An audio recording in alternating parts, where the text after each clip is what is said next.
Good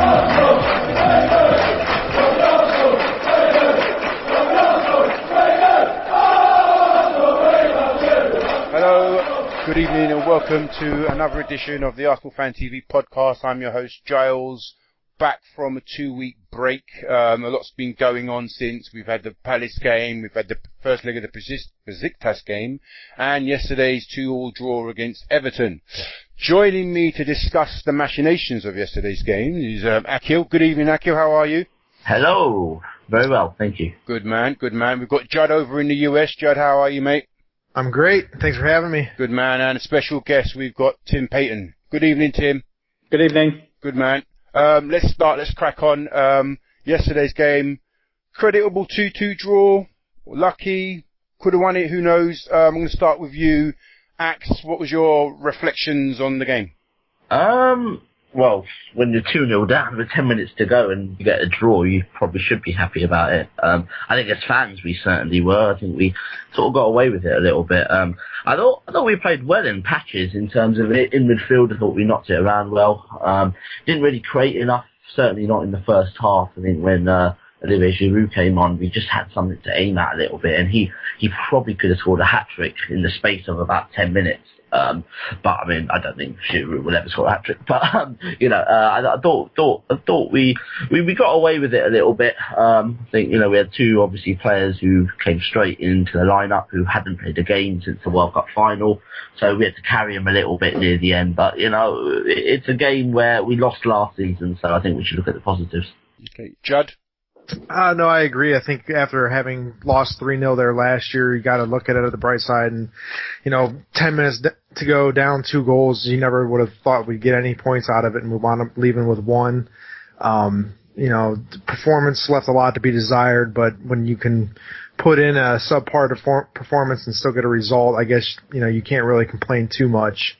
I guess the more worrying sign is that we're now 3 matches into the campaign, and every one of the performances put in has kind of left a little bit to be desired. But at the end of the day, we've not had any negative results yet. So I guess all in all, it was a good match. So we got out of there with a point more than we did last year. Tim, I was going to say that compared to last year's opening games and this year's, there are reasons to be encouraged, cheerful. Well, we've got 4 out of 6 points. That's not bad. Mm. We actually played better last year against Aston Villa at home and lost than we did against Crystal Palace when we managed to win. Make of that positives or negatives as you will. I think what we've seen so far is we've seen what's probably going to overshadow our whole season, which is the Olivier Giroud question. I went out to Istanbul, and he was terrible, and it just didn't work, and I thought, oh my word, where are we heading? And he got dropped to the bench.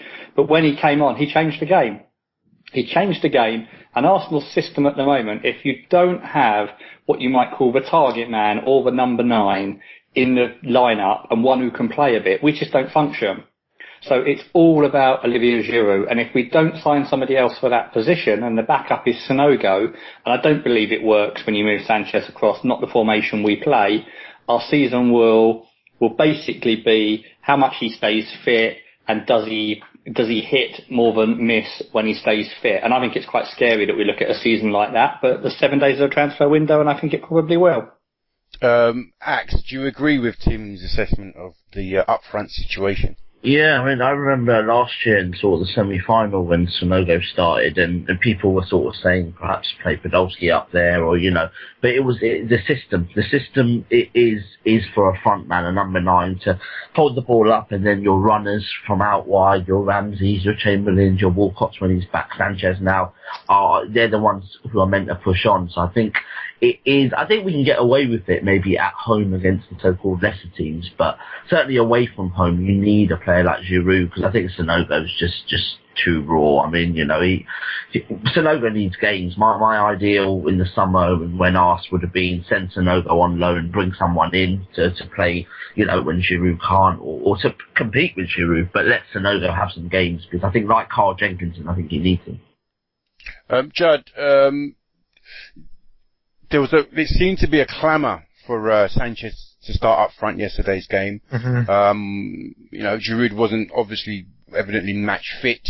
Sonoga, I don't know if he was injured. He took a knock a few games ago, and he just didn't look right in midweek. What's your assessment of Sanchez? Do you think that we should give him time? We should be giving time to get in, because Wenger said he's the modern day striker.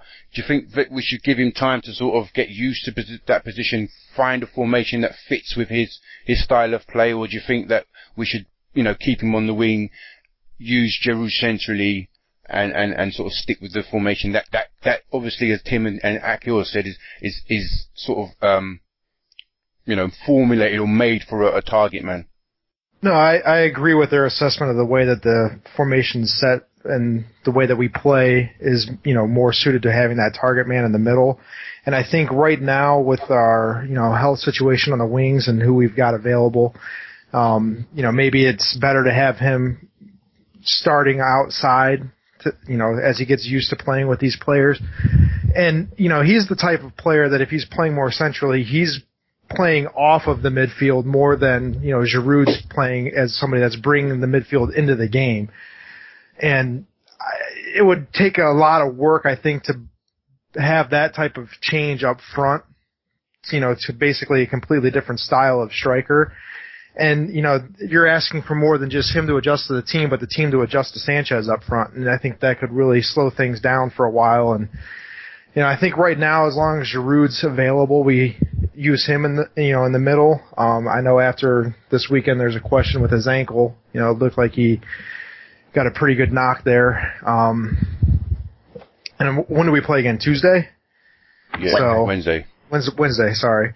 Yeah, so I don't know. I think,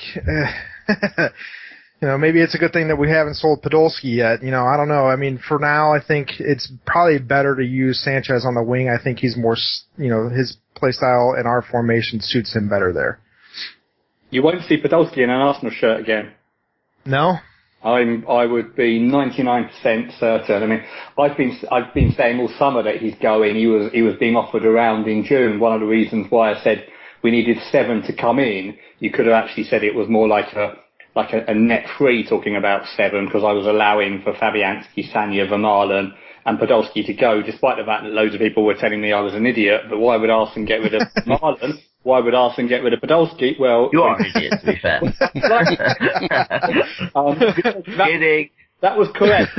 That was correct, wasn't it? But just look at the clues of the last 48 hours. Podolski wasn't taken to the game. He stopped. Basically, there was one tweet, but he stopped tweeting about Arsenal. He's even changed slightly how his homepage looks. It's just which club he's going to pick now before August the 31st. And actually, if you look at the position he plays in the team, he's been replaced by Alexis Sanchez. It's that inside left position. Or Joel Campbell. That adds to it even more. I'm thinking more at first team level. But yes, absolutely. So there's no future for him. He won't play for us anymore. I think the real dilemma, what you can see every Arsenal fan now struggling with, is: are we going to watch a season where it's going to be Olivier Giroud backed up by Yaya Sanogo? Because I don't think that's good enough.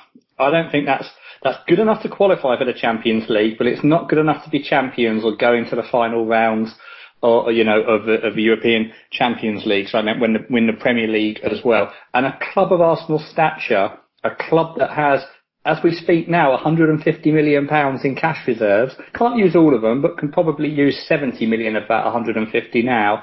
I don't think it's acceptable to start the season with that being our forward line. And I really hope it's actually 1 week exactly to now, isn't it, that the transfer window's got left? Yep. And I think they've got to be scouring Europe and really bring us in a top centre forward if they want to take us to that next level. Okay. We'll touch on the transfer talk later on, but I wanted to bring it back to the performances yesterday.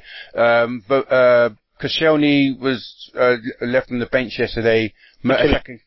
Sorry? He's got quite an Achilles problem. Yes, he has. Yes, he was. I know from having my own Achilles problem. Okay, yeah. Fair enough. I'm not quite the athlete he is, but by a long way. Yeah, all right, mate. You could say that, Akil. In fact, I did more damage standing around outside that bloody pub with you last Saturday. But they take months and months to clear up. They are the worst injury. Now, obviously, when you've got first-class medical care and everything, but I suspect we'll see Koscielny miss quite a few games in the next 3 months while he overcomes that Achilles problem. Yeah, it depends on whether it's a strain or whatever type of Achilles it is. But I mean, if Mertesacker come back yesterday, and I saw a lot of people give him a lot of stick, and it's funny because it was almost like he was pressed into action. I'm sure if Koscielny hadn't had the Achilles problem, we probably would have seen Koscielny and Chambers start. But you know, a lot of people. I watched it from Spain. And I looked at it standing back, and I thought, well, it's his first game back. What do you expect? You know what I mean? Like, you know, he's probably come back a bit sooner than he probably would have liked. And against somebody like Lukaku, he's not going to be, he's not going to have the easiest of games. I know he was exposed pace-wise in the World Cup. We've seen it before in the league, but you know, I just thought it's going to be, you know, give him time, and he'll return to the sort of player he was last season. I don't know what you think, Judd. No, I agree. I think he looked like he wasn't quite ready to be, you know, playing the full 90 yet. And, you know, I can kind of attest to the Achilles problems that Koscielny's done. I've strained mine before playing, and they can take forever. So, you know, hopefully he's going to be back match fit quickly. Mertesacker, that is, because he's going to be, you know, his services are going to be required extensively in the next few weeks. I don't think he really had, you know, a subpar game overall. I think part of it was, you know, being rushed back and playing with Chambers for the first time in his career. You know, he's not used to the pairing, he and Koscielny had last year. It's not like the same kind of understanding they had. So, you know, all in all, I don't think you could really expect a whole lot more from a guy that is coming back without an off season unexpectedly soon. So, Ax, do you want to say a few words about this? Well, not really. It's just what the guys have said already. I think he hasn't played a game since the World Cup final. You can argue he played 2 minutes or something, wasn't it? Yeah. He hasn't played a proper game. I think, I don't know, he played the odd game here and there, but you know, in the World Cup he wasn't really playing much. So I think he hasn't played football. I think he's obviously a big part of our team. So you know, he needs a game or two to get back to his level. Tim, you've texted a few things on Skype. I don't know how to say. You say what you've just texted on Skype. I think Per Mertesacker is going to have a tougher season this year. First of all, although you could say it's obvious, I think when we saw him in the World Cup, the lack of pace became so apparent, and teams are going to work on that more than before. But where he's got perhaps a bigger problem is he hasn't got around him, or at least until the Achilles problem is, because he hasn't got Bakary Sagna and Laurent Koscielny, who knew his game and actually protected his lack of pace an awful lot. So at the moment, at Everton, he was also playing on the wrong side, wasn't he? He was switched to support Chambers coming in. But I think this is why I also really hope, I know we'll come on to transfer windows, but why, you know, the holding midfielder is so important, because someone sits in and protects. But just watch out. I think that Per is going to have a tougher season. Also, he's played so much football in the last year as well, both physically and mentally when the rest is needed. I suspect that we'll see a few more issues with his defending than we saw last season. But Wenger brought in just Debuchy because he's a very good transitional player. Like, he converts defence to attack and defence and attack. He's not slow either. He's not exactly. He had a race with Morelos, and that just before Morelos went off, and he wasn't slow, Debuchy. And if you look at his stats, if you look at some of his stats last season, he made the most last tackles, clearances, and so on and so forth. I mean, he's no slouch. I mean, and he's quite experienced for this league. You don't. I mean, obviously there could be a drop in sort of overall quality in the defending, but it's about time. I don't doubt that he's a good defender, but it takes a long time for a defence to become a unit, and he is not going to provide the same kind of defensive stability that Sagna was providing for at least 6 months.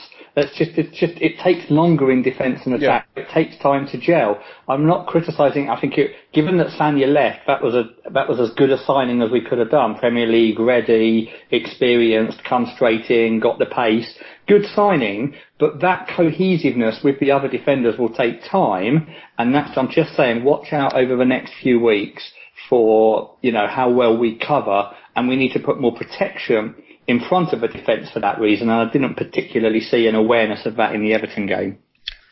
True. I mean, but it's the first time that that defence looked like a lot of strangers. I mean, Monreal. Point. Yeah. They were. Strangers for 2 weeks because they are. But considering that, I mean, they got over the first half, didn't they? They got over the mishaps of the first half, and they played a lot better. They played a lot more compact. We dominated possession more in the second half, and we looked more like a unit. And that's not bad going for a bunch of guys that haven't played together in that formation or as a defence before. So it's got to be encouraged. There's got to be reasons to be cheerful, or at least reasons to be optimistic. Because unless we sign another centre half, it looks like we could be playing those for a little while longer. Yeah, well, it looks like we might sign a centre half. I mean, we've been linked closely enough. We have indeed. We'll see how that one pans out. Who were your players that you thought had good games then, Tim? Yesterday? Yeah. I would single out Olivier Giroud. Up until he came on, we were awful. I thought we didn't look like anyone knew what their role was. Going forward, they haven't worked out how to integrate with Alexis Sanchez yet. The wavelength isn't there. Ozil pushed out left just doesn't work for him or the team. You felt like Ramsey and Wilshere are almost getting in the way of each other. Got to find a way of accommodating them, or I expect going forward that they won't play that often in the same team. There wasn't much to be impressed by over the first 60 minutes. If you look later on, Cazorla, brought some energy and creativeness that set the first goal up. Ramsey's still got the knack of getting the goal even when he doesn't play well. And they rallied and they kept going, and as you say, they got more solid in defence. But there weren't many performances that you would pick out to be impressed by there over the 90 minutes. I think that's where the positive comes in. I think you look at our pre-season, it's been very disjointed. After a World Cup, you get players coming back at different times. People haven't played with each other. People probably don't even know each other. I mean, it's probably the first time Alexis Sanchez met a few of our players, certainly the ones who weren't sort of involved in the national teams. So I think that sort of comes with more training, with more matches. I think just to get 4 points out of the first two games, and we all looked at Everton away and thought, "Oh, that's a tough game." I think a lot of us would have taken a draw. I mean, I think there is positives there. I think that last year we probably would have drawn against Palace and lost against Everton, so I think we would have probably had 1 point. But I think there is positives there, and you look around other clubs as well. It's not. I mean, yeah, Chelsea bought two big players, but two Spanish players who World Cups ended in about 6 days, so they were back in pre-season a lot earlier than a lot of our players. So I think there is positives there. I don't think it's all doom and gloom by sort of the way some people speak. Okay. I was quite surprised that he hauled off. I mean, Sanchez must have had a stinker to be hauled off at half time. It's not really like Wenger to be so decisive. So early into a game. Usually, last season people were saying, "Oh, it's not until the 66th or 68th minute does he make those kind of enforced changes." But he changed the attack at half time. He brought on Campbell and Cazorla, who changed the game. What did you think of Campbell's game? Do you think would you like to see more of him? He seemed to stretch the game a bit, didn't he? Yes, I thought he played pretty well, and judging off of what I saw in the World Cup, he looks like a useful player that at the very least will be a nice squad addition. I joked on Gunner's role during the World Cup that if he's not in the lineup when we come back for preseason, then Wenger needs to go. Wenger must have read that because he brought him in. But yeah, I'm excited to see him. I thought he had a great World Cup. He was certainly the star of the Puerto Rican team that played very well and far exceeded most people's expectations. And I think that, he adds another dimension, and we've been crying for depth or quality and depth for years, and I think that he will be a nice squad addition at the very least. Tim's making me laugh. Tim, what do you think of Joel Campbell, Tim?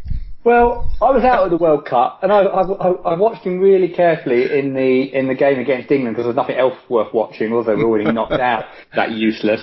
And I didn't think his first touch was good enough to be an Arsenal player. But look, I think he could do a job for a Premier League team. I don't think it's Arsenal. I'll come back. Arsenal now have the resources and the stature that we should be thinking about winning the Premier League and getting into the final rounds of the Champions League. And if you're thinking that Joel Campbell will play 15, 20 games a season for you, you're not going to do that. We've got to start being a bit more ruthless in how we look at players. Not always. What about as an impact sub? Well, I'd still rather the impact sub was someone rather better, than him. Problem I have at the moment, if you've got one player who's young and you're kind of developing and bringing on, I think that's a really important thing to have going on. But that's sort of Sonogo in terms of age and temperament. Joel Campbell's not young anymore. He's had quite a lot of time to show it. Now, I'd love him to prove me wrong and go out there and get 20 goals this season for Arsenal. But I think all of you on this podcast with me at the moment now, that's not going to happen. And I think we've just got to be a bit more ambitious. But did he not play on the wing? Did you not see him playing on the wings rather than up front this season, if he does get a chance? Well, if that's where he's going to get used, then he's really not going to get very many opportunities at all, has he? Because you've got Theo coming back, you've got Sanchez, and Oxlade as well, yeah. And Oxlade. So I really think he's almost using up a squad place. And with the system we play, obviously he'll come in and kind of cover Giroud or Sonogo, and it can move around and be a bit more fluid. I got nothing against the guy. He's obviously he's an okay footballer. But come on, we're Arsenal. We've got £70 million in the bank. Let's stop thinking that Joel Campbell might be the solution to the final steps that's needed for the big trophies. All right, as I said before, we'll get on to transfer talk. I just want to. We'll get on to transfer talk later if you want. But I mean, you can buy someone better, but it's someone who's going to be sitting on the bench. I mean, you've seen that all over sort of Europe, players leaving because they're not getting any game time. And I mean, let's be honest, we think, by the conversations we've had here, we think the system means Giroud probably has to start. We would say Sanchez probably has to start. And then you've got one out of Walcott, Chamberlain, and I think Walcott starts, when fit, Walcott starts. So there's the three positions there. Then you've got Santi Cazorla, you've got Alex Oxlade-Chamberlain coming in. Buying somebody better to sit on the bench or to compete with them, I'm not sure a lot of players will fancy it. I think Joel Campbell's a perfect player to have sort of in that position. And I actually looked at the bench yesterday and thought, wow, what a bench we've got today. I mean, I remember last year at Everton away when we had Kim Kallstrom on the bench and we had, Carl Jenkins and Yaya Sonogo on the bench. Yesterday we had Thomas Rosicky, Chambo, we had Santi Cazorla, Olivier Giroud. We had proper players on that bench, and I think that's the squad. We had Santi Cazorla, bring him on, established international, played at the highest level, and then we also had a Joel Campbell to bring on. For me, that's the perfect balance. I agree wholeheartedly with what you just said there, Ax. I really do. We're not expecting him to play 15 or 20 games. We're not even expecting someone like Campbell to get 10 goals a season. But it's a good. I mean, I think he's in a squad now where we will be able to ease him into the Arsenal system without depending on him so much. But what are we easing him into? Are we thinking that he's going to be the player that plays 38 games for us next season? But we don't know that. We don't know. Yeah, I mean, he's the squad at the moment. He's been given. He's miles off that. We should be thinking bigger. Where I totally agree with Akil is choice. The issue we have here, and the big dilemma, is Olivier Giroud is a good player. Actually, he's a very good player, and there are not many out there who are better. But I feel like Giroud should almost be our backup player, the one who plays 20 to 25 games a year, with the world-class player up front. And I don't think he's quite world-class, like a Suarez, like an Aguero, like a Van Persie, not quite in that category. But the problem is he's almost there, which makes it more of a dilemma about, do you spend £40 million on someone else to go in front of him, and do they exist anyway? But that's sort of become the conundrum, hasn't it? The conundrum has become, Olivier Giroud is 3/4 of the way there, and what do we do about addressing it? But I think we have to, because I think if we don't, then, we'll come third comfortably, but we won't come any better. All right. Actually, do you want to respond to that? I don't think anyone's arguing with that. I think Olivier Giroud in Turkey, I mean, he just couldn't control the ball. His first touch was awful. But then against Everton, we see what he can do. So I don't think there's any arguments there. We do. I would. I think anyone when we were linked with Suarez, what we saw what Suarez did last year. I think anybody, we all would have taken him. But I mean, the Joel Campbell thing is a different argument to the Giroud argument. That's what we're saying. Right. Let me just put this argument forward, which I've heard from loads of people that are pro Giroud. He's good as he is. We don't need another striker up front. What we do need is for the players around him to score more goals. Now, if Ramsey remains injury free, he's on target. He's on target to get 20 and probably Player of the Year. But who else? I mean, you've got to say that someone like if Walcott stays injury free, he's going to get you 10 to 15. Should we expect the other players to start chipping in more with goals? Because, in the past, we've had Thierry Henry, who's got the 26, 28, 29, 30 goals a season, but we always had Perez and Ljungberg and Vieira used to chip in with goals. Should we be expecting more of the midfielders around him to get goals? Tim? Well, you want goals to come from everywhere because everyone will have off days and people will be injured. Although in Ramsey, you've almost got striker number 2 on the pitch, haven't you? If you look at goal scoring record over, the last season and a half, he's probably scoring at pretty much the same rate as Olivier Giroud and many top strikers in the Premier League. Yes, absolutely. I think that the unknown is how quickly Theo Walcott comes back. Does he come back with the same amount of pace given the injury that he has? Because as we know, there's a lot of goals in Theo Walcott. All right, cool. All right, so let's move on to transfer talk. This is where I agree with you, Tim. I don't think Giroud is a championship winning kind of striker. He's not the sort of striker that you put into a team and expect to win the league title. I wonder Wenger will definitely say that our ambition is to win the league title and the Champions League, fine, but I just don't think we can do that with Giroud leading the line. Therefore, we should go out and buy another striker. The counter argument is, who's out there? There's nobody out there. So, I'm going to start with you, Judd. Do you feel that we've got that Giroud is the man? And if not, who should we go out and buy? Is Giroud the man? I don't think so. I don't think he's got the quality to lead the line for a championship side.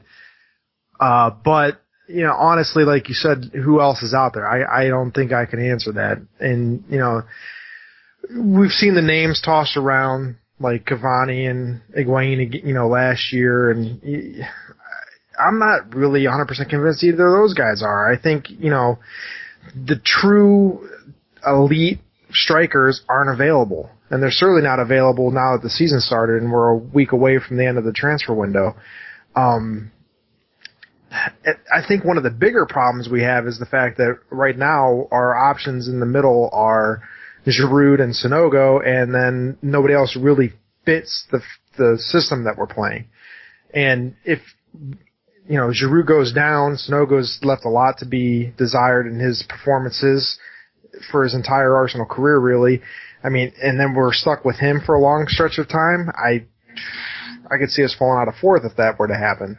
That's my biggest concern, is we need somebody more, even if it's just another player at Giroud's level, to give us a little bit more security. I don't know. I'm lacking confidence in our strike force right now. Tim? We're very focused at the moment. It's like a roller coaster watching Arsenal in transfer windows, and it's all now. In fact, if you go back to June, there was mass panic hysteria that we weren't signing Cesc Fabregas, and it was the end of the world, and the people were die hard, nothing's ever done wrong by the club or Arsene Wenger were throwing their toys out of the pram because he wasn't bringing Cesc Fabregas back. I thought he made a completely sensible decision not to bring Cesc Fabregas back, given he plays the one position where we really don't need any more diminutive, creative midfielders. We've got plenty of them, thank you very much.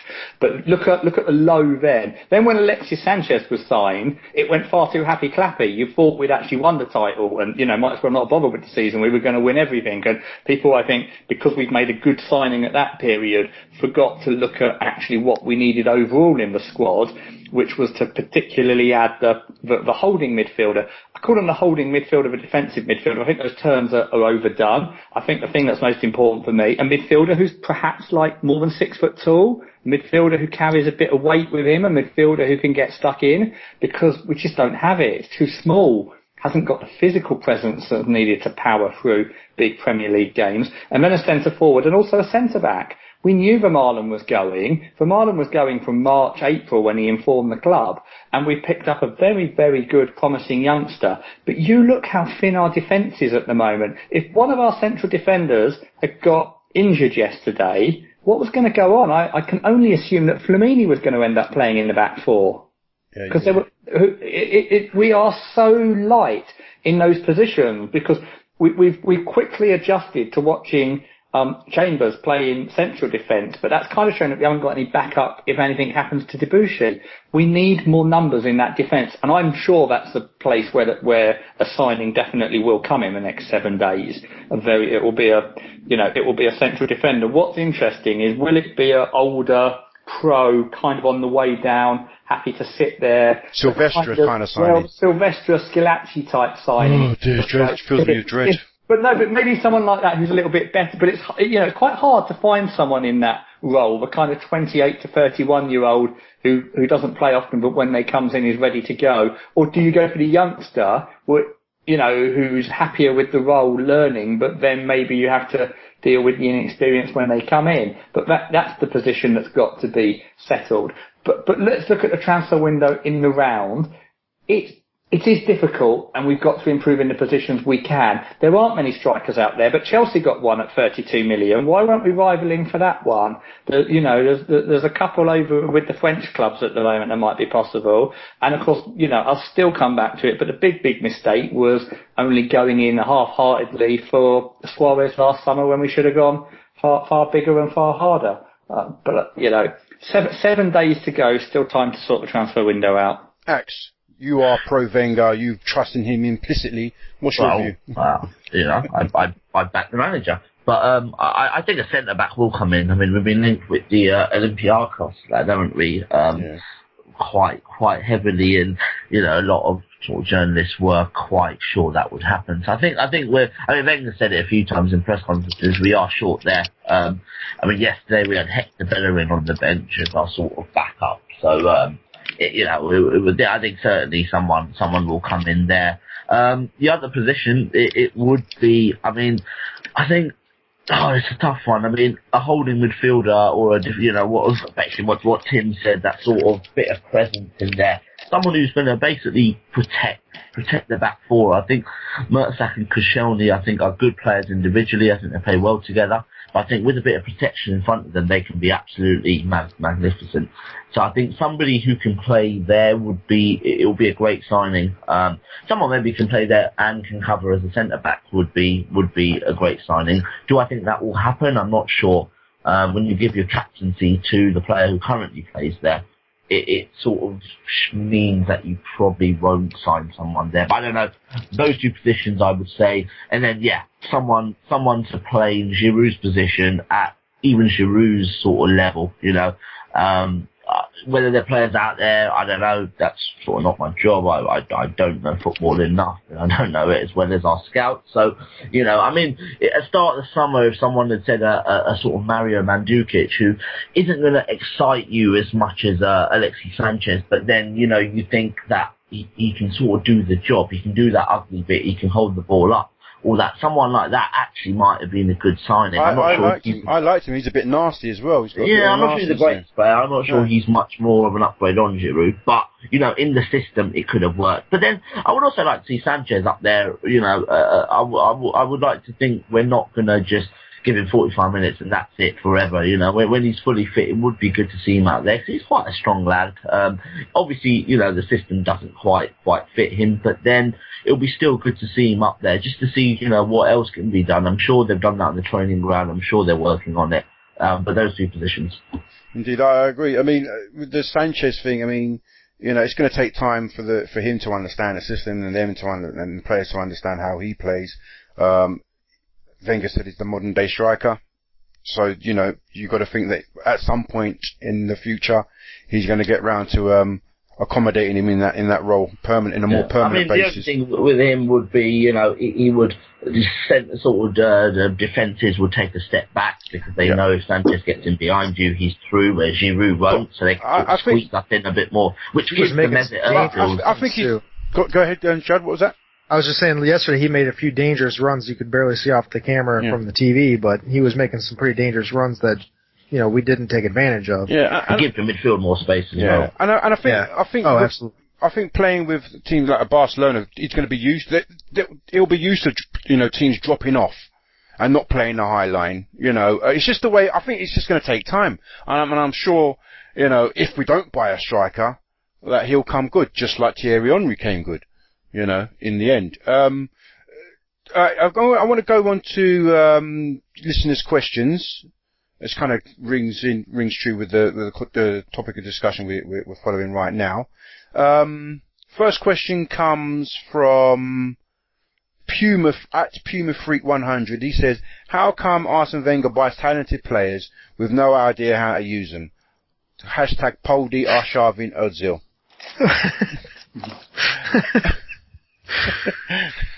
I want to put that to you, Chad, because you were laughing.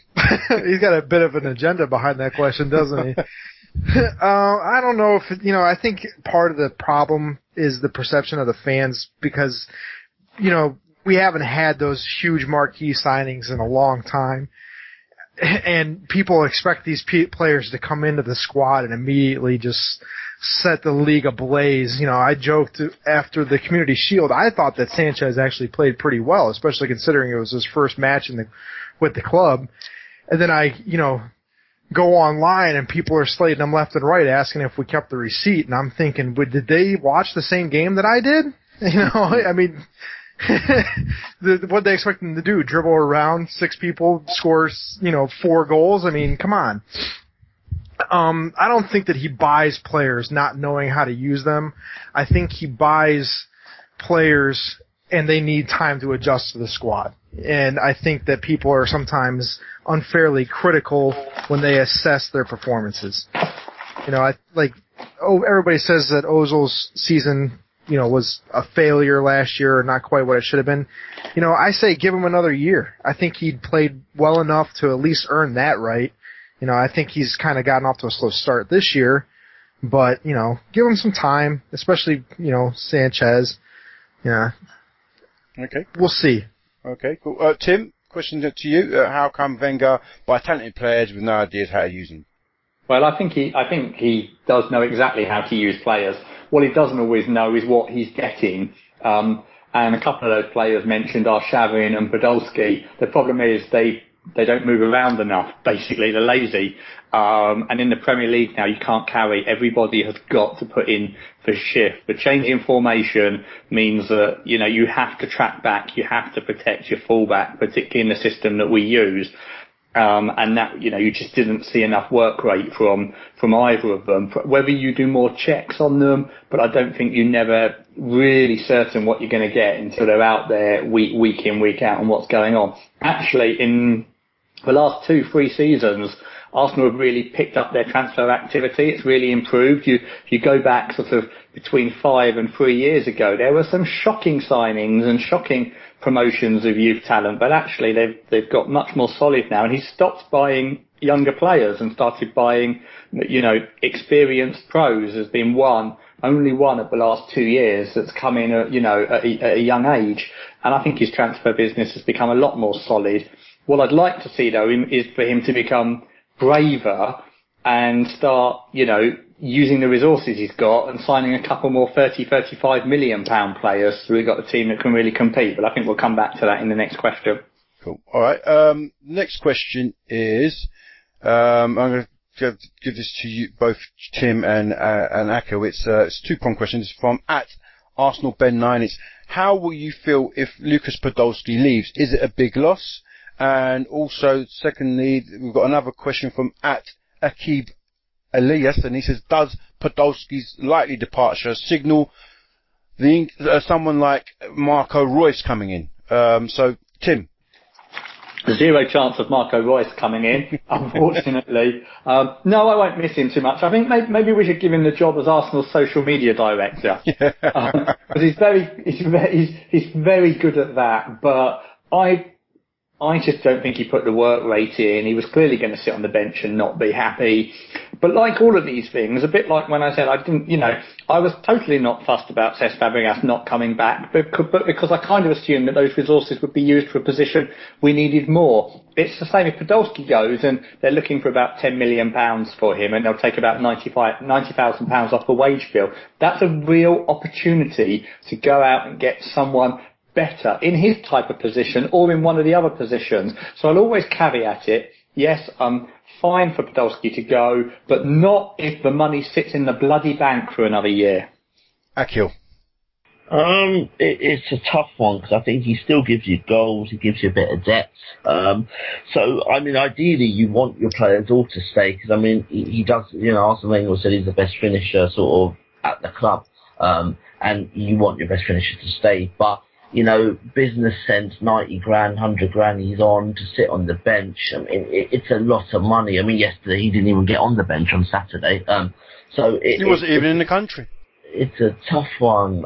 It's a tough one, to be honest. To be honest, it might be that Lucas Podolski himself wants to go in at, 29, 30 or something. It's sort of that. He sort of knows if he just doesn't play much this season, no big club will probably touch him next year. So it's maybe a case of now or never for him. I think sort of out wide we're actually equipped quite well. So if he went, it would make sense. But then let's hope Tim says that sort of money spent elsewhere, maybe not in a direct replacement, but obviously in a different position that we talked about earlier. Okay, so I've got two more questions here. One from Akib Alias again, and one from our very own Golfing Gouda. Akib's question is, which position would you fill out of the DM or striker role? I'm going to give that to Judd. For me, I would go with a striker. I think that, that position would have more of an overall impact to the season's outcome than a holding midfielder. I think we've got good enough depth in midfield, and we've got enough players that can play that holding role adequately enough. I think the importance of signing that, 6'4" monster of the midfield is a little bit overstated at times, and we're a lot thinner up front with just Giroud and Sanogo and maybe Sanchez if he can find a way to fit into the system. But for me, I would be filling that striker role. Okay, Tim. If you had to choose, I suppose the question is saying if you had to choose between DM and a striker, which one would you choose? I would choose the one where we could get a world-class player. They are both vital positions to fill. Where the world-class player becomes available first, I'd fill that one. The dream signing would be Lars Bender, but I don't think we're going to get him out of Germany. We've tried and we've tried again, and I just don't think it's going to happen. As Akil said, it's really tough up front, but I would have a look around at the Cavani situation. Okay, Axe? I would say a sort of holding position, a DM would be my sort of my choice there. I just think in tight games, if you can keep it tight at the back a little bit, especially against the big games, I think there's goals in our midfield to win us games. I think it's just going to Chelsea, going to City, and sort of, even if we have a great striker who's going to score two or three goals, City or Chelsea will probably score 4. So I think ideally a defensive midfielder. But then again, 2 years ago, everyone thought Man United should sign a midfielder, and they signed Robin van Persie and won the league. So what the hell do we know?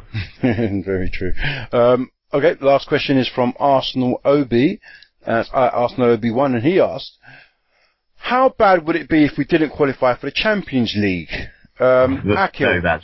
Very bad. Very bad. We want European football here, I don't think, would Alexis Sanchez have looked at Arsenal if they sort of didn't have Champions League football? I'm not sure. I know people can argue that Di Maria looks set to go to Man United, who don't have Champions League football, but then he's also set to net 200 grand a week. So, I would say, yeah, it's vital. Tim? Oh, it's hugely important for the club. Financial reasons, for status reasons, for the enjoyment we have of coming out of those games, getting out to some interesting away games. The most important game in Wenger's mind of the season will be beating Besiktas on Wednesday night. And how much does that earn us, that winning that game then? Well, about £35 million. It depends a little bit on how well you do in qualifying out of the group and how much further you go. But sort of assuming you go out in the round of 16, it's probably worth about £35 million. Although you would bring in a little bit of gate money and TV receipts from Europa League. But, you know, a sizable amount. Put it this way, if we go out, you won't see any signings other than a utility central defender. Okay, so my question is, if we qualify for the group stages, what's the minimum we're getting? I mean, how much do we add to the transfer kitty? Well, about 30 million. About 30 million, so that would bring it up to effectively 100 million to spend now? Well, no, because, it doesn't quite work like that because of income and revenue. But yeah, it would mean that you could spend that 70 million with confidence, and that you would have the income coming in to support a wage bill that will be getting close to £200 billion now. Good stuff. All right, cool. Axe. No, sorry, Judd. Was it Judd? Mm-hmm. Yeah, Judd. Yeah. What's your question? What's your answer? Just so we don't sound like a bunch of people echoing each other, I'm going to say, well, it did help Liverpool not playing in the Champions League last year. Will it help Man U? I hope not. Hasn't so far. I'm just trying to be contrarian to everybody else. I mean, naturally, I want us to be in the Champions League. You know, those games are always a lot of fun to watch.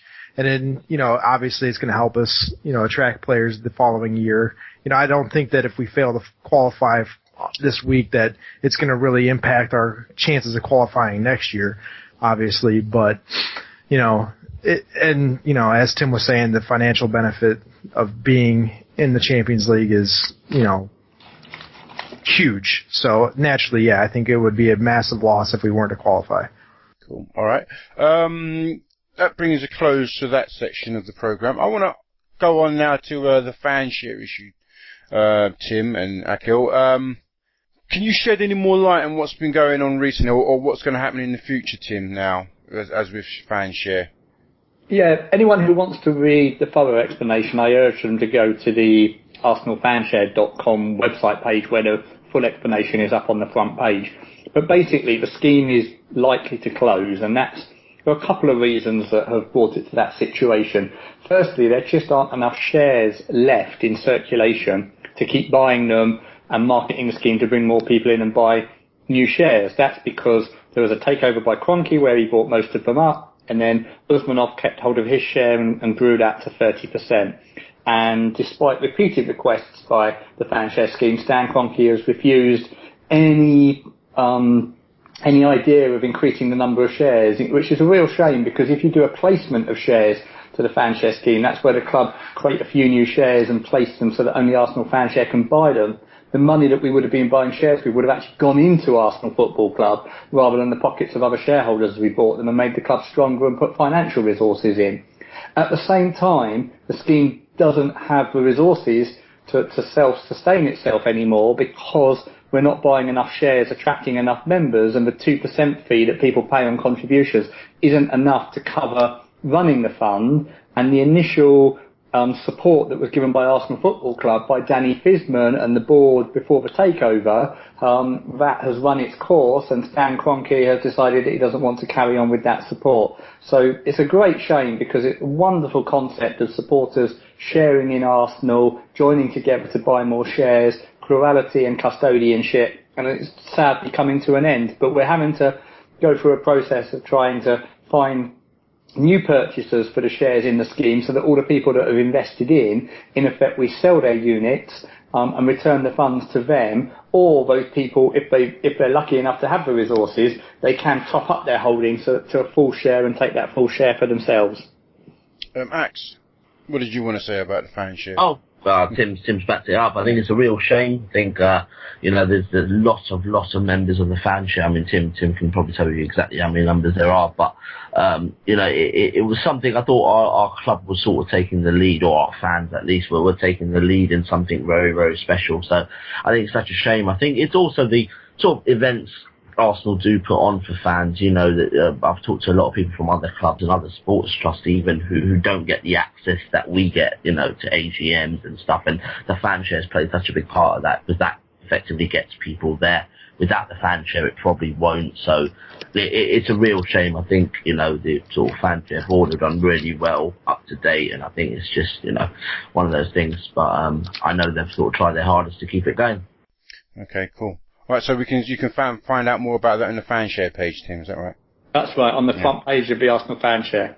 Cool. All right, Tim. I want to ask you a question because you're quite a divisive character on Twitter and social media. That's one word for it, yeah. And, you know, some people say that you use AST as your own mouthpiece, like, you know, a way of promoting your own views and whatnot. And some people were even asking, are your views shared by those on the AST exec? I mean, Akil, you can answer the question as well. But then also twofold onto that is some people were saying that one of the reasons why maybe this, you know, Kroenke had no intention of putting money into the fan share scheme is because people like you and members of the AST and other supporters groups have sort of like, you know, not treated him very well or been quite aggressive towards him and therefore not sort of try to, I don't know, find a way, clearer way of making more, you know, a harmonious communication. I know you guys at the very beginning, from when he came in, you know, you had discussions with the Arsenal board about him coming in, and he made promises to attend the meetings and whatnot. But what do you say, first of all, to the accusation that, you know, maybe, you know, people like yourselves have played a part in Kroenke not putting money into the fan shares? No, it's not the case at all. If you actually go back to when Stan Kroenke took over Arsenal, we gave a qualified welcome to that takeover. We secured commitments given by him in the takeover materials that he would meet and engage, and we had the fan share scheme, which Ivan Gazidis told us would carry on as fine. As time's gone on, and it's been clear Stan Kroenke doesn't want to meet with supporters, doesn't want to support the scheme. And this goes back more than 2 years. This goes back to Martha Silcott asking him at the AGM and him blanking and not giving an answer. This goes back to decisions running through the board. He is used to owning clubs privately, sticking them in Delaware, having no accountability. He's bought Arsenal as an investment, and he doesn't want more supporters around as shareholders. You know, it's nothing to do with individual people or how they talk to him. It's a mindset that he has about how the club is owned and structured going forward. And that's regrettable, but that's the way it is. On the Arsenal Supporters Trust, well, I don't speak for anybody. Everyone's got their own views and opinions. Anyone only needs to read my Twitter handle, which says, own views, tweet my own views. So it's quite clear that I'm not speaking for anybody else. If you want to see AST views of the board and the membership from the surveys and positions we have, then follow the Arsenal Supporters Trust Twitter page and website and newsletter. But people say, you don't speak for me. It's the most stupid, dumb comment you've ever heard. No one speaks for anybody else. Absolutely not. It just doesn't work like that. Everybody has a view and opinion. Akil and myself will disagree on lots of things about how Arsenal are run, but come together and agree on the idea of fans having a greater voice, fans being involved in the club, policies that help fans, and a general view. We'll probably have different views exactly on how that's done, but the general view that, you know, supporters working together and supporters being involved in the ownership is positive. But whether we think Olivier Giroud is the right man to start up front, or, you know, or whether there should be 2 or 3 away kits, we're all going to have different views on all of those things, and that's what everybody should. You know, everyone's now got a platform. That's what I say to everyone. You've got a platform with social media. Use it. No one speaks for you. Speak for yourself. So what do you say then when people say, what you come on Talk Sport or Sky Sports and you're Tim Payton of the AST expressing your own views? What do you say to that? No. When I go on and it's of the Arsenal Supporters Trust, I will give opinions and views which very much relate back to policies that the Arsenal Supporters Trust board has given, and things that come out in the survey. So I've been very vocal on the issue of ticket prices and empty seats at Arsenal recently, but the membership survey that we just completed, that everyone can now see on the AST website shows that 93% of Arsenal AST members were against the ticket price rise, and 90% want to see more effort to fill seats. So it's very important, and I always make them introduce me of the Arsenal Supporters Trust, so that I can then put forward things. And if you listen to those interviews, I'll always go back to say things that members have told me or things that are in the surveys and put the views of the membership. Akil, do you want to add to that then? About not really. No. Increasingly, Akil goes and does some of those interviews now. Really? I haven't seen that yet. I don't listen to Talk Shite, so I wouldn't know. But Sky Sports, if he comes on Sky and he's been interviewed by Jim White, I'll definitely tune into that. All right, Tim. So back to the transfers. What news have you got for us? Any little tidbits? Any juices? Any gems? The position they have been looking at for a few weeks now is the defensive midfielder come centre back. Ideally, someone I think that they see covering both positions. That's what they've been looking at. But circumstances change. You might have watched the first 3 games and think he's really got to get someone better than Sonogo, so that it's Giroud and that person, or as our lineup. It moves all the time. What I can confirm is there's about £70 million to spend. There's an executive and a boardroom keen that he spends it. There's a fan base keen that he spends it. And I think that our prospects for the next season will be on whether or not Arsene Wenger is prepared to break the habit of the last few years and spend big in the final week. Does that include wages? It's not quite, because wages, of course, if you sign a player and give him a 4-year contract, you have to pay him in each of the next 4 years. But we have an income now of almost £300 million in each of those 4 years, and the wages come out of that pot. So yes, we've got 150 million cash, but we've also got £300 million of income projected next year. Actually, income is probably going to rise to nearer £350 million in 2 or 3 years' time, because we know big new broadcasting deals are coming with the Premier League and the Champions League. There is plenty of slack in the Arsenal system to sign. We could certainly sign a £15 million player and a £35 million player with the associated wages before the 1st of September deadline next week. Let's hope we do. All right, can you clear up? When you say we've got 70 million in the bank, let's go and spend it. Do you expect him to spend all of it, or just spend it on the right players? Well, obviously on the right players. He's got a big scouting network. He watches. It's his job and the team around him to know who they are. But sometimes I think what you mustn't do is let the ideal be the enemy of the very good. If there is a player out there who will get us, 3 or 4 more points over a season than the other player, let's get that player in rather than sit and wait and say, I'm not sure. Don't buy rubbish. Don't buy someone you don't think will integrate. But look, we weren't that many points off last year. 3 or 4 points could be the difference between 2nd and 4th, or not making the Champions League. And I don't think it's right that we have these huge cash reserves put there by fans who pay the highest ticket prices in world football, and they're not used to strengthen the team as much as they can be. All right, good stuff. All right, I think that about wraps it up tonight. I suppose I'll ask you for your predictions for Wednesday's return leg. I'm going to start with you, Judd. What's your prediction for the return leg against Besiktas? 3-0 to us. First scorer. Is that on aggregate or actually? Yeah, it is on aggregate. Yeah, isn't it? Yeah. Well, there's nothing going into it, so. I've just come back from holiday. I've just this day come back from holiday. Where did you go? Mars or was it Neptune? I mean, it's a tough call not knowing who's healthy for sure or not, but I'm gonna say let's go with Ozil. Okay. Why not?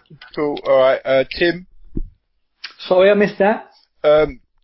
Score prediction for Wednesday night. I think that they'll all be up for it on Wednesday night, not least because they don't get their bonuses from last season until we qualify for the Champions League proper. I think we'll win 2-0. Cool. All right, and that's about it. I'm not going to ask you, X.